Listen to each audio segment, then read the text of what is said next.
this is the wrong time limit, but maybe by year end, what do you see for the price of gold? And what would get it there?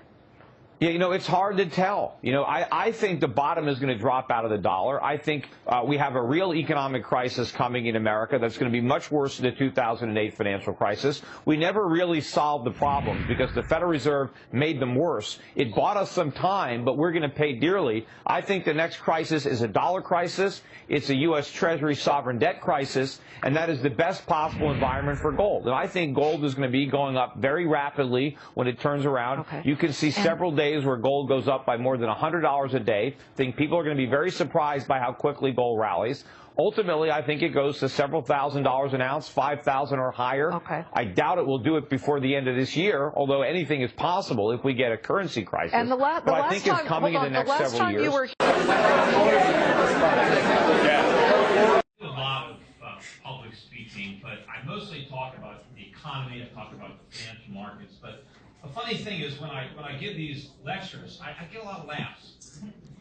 And a lot of people will refer to me as a stand-up economist. I don't know, I'm going to just go over some of the things I discuss, and we'll know in a few minutes the things that my audience has been laughing at all these years are actually funny.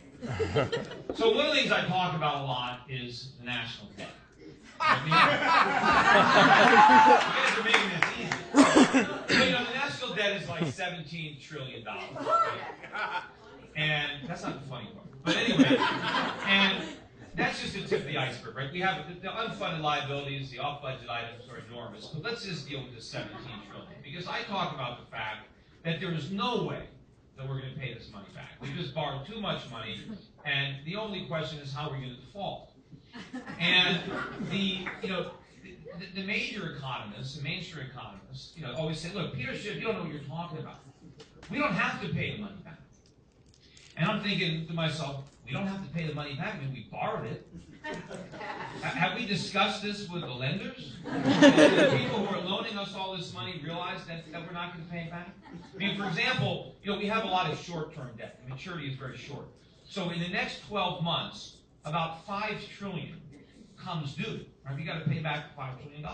And they say, no, we don't have to pay it back. You see, we're just going to borrow that $5 trillion to pay it back. And so that's our plan. Right? The plan is we're going to borrow $5 trillion from the new investors to pay off the old investors. Yeah, that's the plan. Well, I mean, does anybody here know anybody else who kind of operated this whole business under that plan? Bernie Madoff. All right. Bernie Madoff. Right. The U.S. government runs a giant Ponzi scheme, and it's actually not just me saying that. Bernie Madoff, when he first went into jail, he gave an interview, and in that interview, Bernie Madoff said, "Why are you guys even talking to me? The federal government, the U.S. government, is running the biggest Ponzi scheme in the world." And, of course, when that article came out, it was a big story.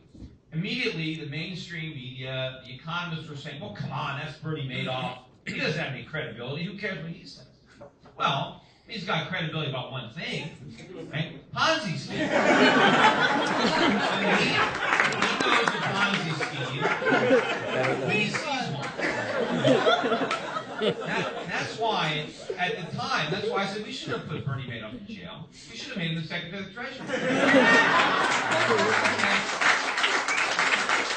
And I'll give you a perfect example of why he would be a much better Secretary of the Treasury than our last Secretary, who was Timothy Geithner. If you remember, we had a debt crisis. It was in all the newspapers a couple years ago. The debt ceiling. We weren't going to raise the debt ceiling. Well, do you remember what Timothy Geithner said was going to happen if we didn't raise the debt ceiling? Right?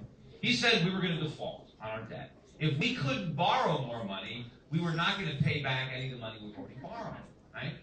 Now, see, Bernie Madoff would never say something like that. See, Bernie Madoff knows, I mean, this is basically Ponzi 101. When you're running a Ponzi scheme, you don't tell anybody that's a Ponzi scheme. You at least pretend that you're going to pay. You say, well, we're going to raise taxes, we're going to cut spending. You don't tell the bondholders that you're not going to pay. Now, I also talk a lot about the Federal Reserve. Right? Now, you know quantitative easing? Yes. Right? You know what that is, right? it's a euphemism for inflation. That's all it is, right? But the Fed doesn't want to say that their monetary policy is to create inflation, because the people know enough to know that that's not a good thing, right? So when they first came out with QE1, now of course they didn't call it QE1 initially, they just called it QE. It's only QE1 because it didn't work, and so they did QE2. And that's how they do things in Washington. If it doesn't work, you just do it again, right? And you just keep doing it, right? The definition of insanity. But when they announced QE1 or QE, and they finished it, I said, well, they're going to do another one, because I knew it wasn't going to work, right? I know that quantitative easing is like trying to put out a fire with gasoline.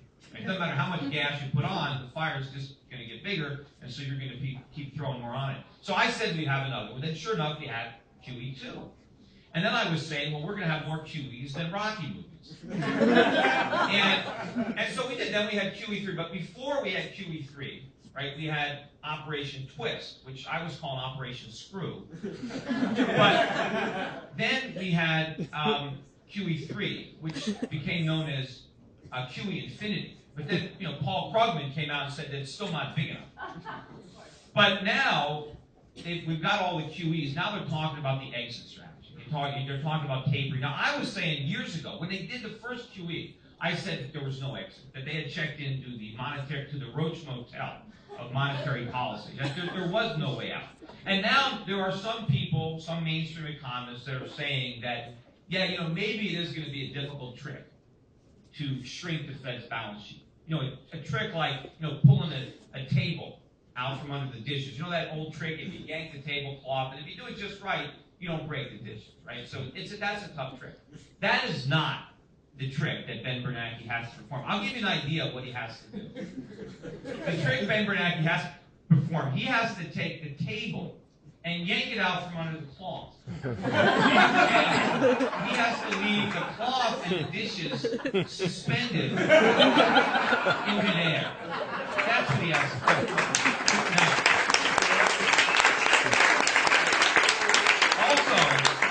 Now, this is the only new material you guys I'm doing tonight. This is all from stuff from my lectures, but this is new. This is legitimately new stuff.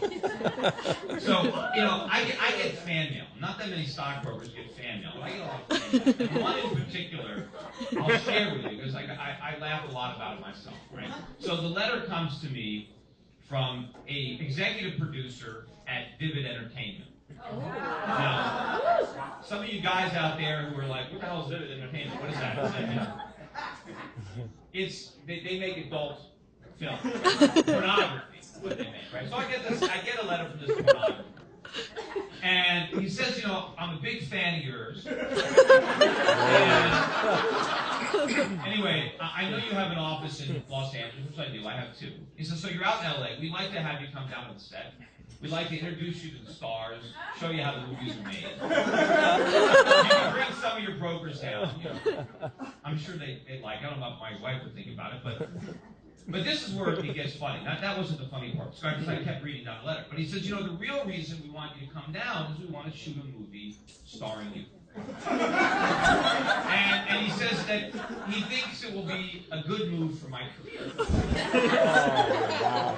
And so I'm thinking, why didn't I think of this myself? I mean, I went from stockbroker to radio talk show host. I mean, pornography, porn stars, obviously the next move for me. In fact, I know a lot of people trying to figure out what would your porn name be. Because I have such a good porn name. It's such a shame that I haven't been able to use it. My name is Peter Schiff, right? My porn name would be Peter Stiff. I don't think that's a great name. And I already can see my movie. My first movie would be Peter Stiff in Wall Street. It's not just his money that's hard. And then I also thought, because Vivid Entertainment, I don't know if you know this, some of you guys, Vivid Entertainment is like the only porn company that uses condoms. Right? And so I was saying, maybe he meant opportunities for my business. Maybe he meant like cross-marketing. Maybe I could put my logo on the condom for the close-ups. And some of the guys, they're pretty well endowed. I could get my entire 800 number. Maybe I could put my website URL. But, you know, but I thought about it, and I realized that it's probably not for me. I don't know if people would take me seriously if I was doing porn. And, you know, I ran for Senate a couple years ago. And people ask me, are you going to run again? I'm thinking, you know, I don't know if I'm going to run again, but certainly if I were to be a porn actor, that might, you know, that might do something to my political ambition. And then I thought about it, and I said, wait a minute. You know, if I'd have started my porn career a few years ago, right now, I could be the front runner in the mayoral race for New York City.